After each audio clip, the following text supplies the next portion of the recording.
Hey guys, so today we're going to be talking about this video capture card.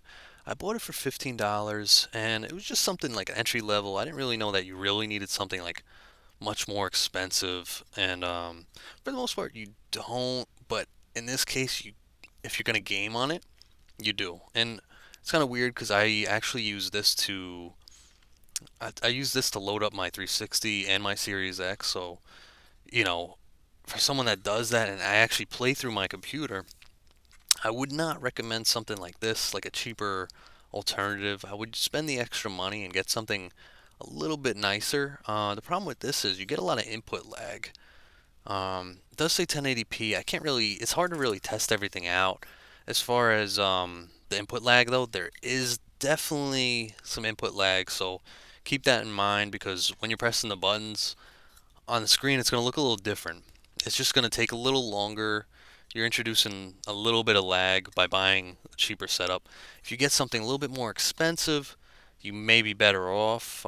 Maybe just like with something like an Elgato or one of those Evermedias.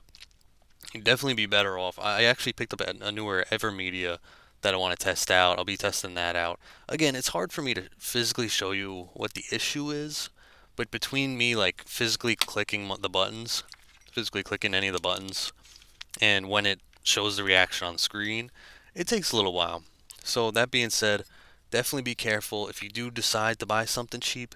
Granted, this is great for making YouTube videos and it's a good start. Now we could really work on my 360 videos, Series X videos. I could start recording and I've been doing it for quite some time.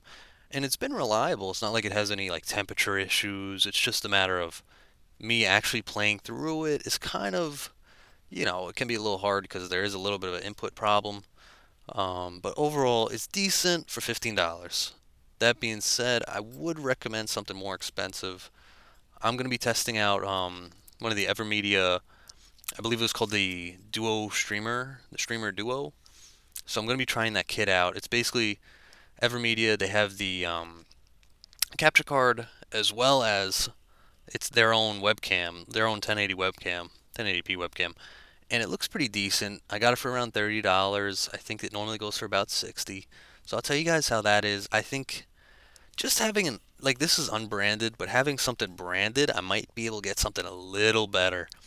If it comes down to it where I'm like, okay, this is really bad, kind of similar to this, I might have to pick up something more expensive. I know Elgato's got those really nice ones. They got the PCI slots. Those look really good. But we'll see later down the line. I really want to get a four input capture card so I could just plug in all my consoles into it and I'll be good to go. But we'll see where that brings us. It's still a little expensive. Something like that usually costs around $300, if not more.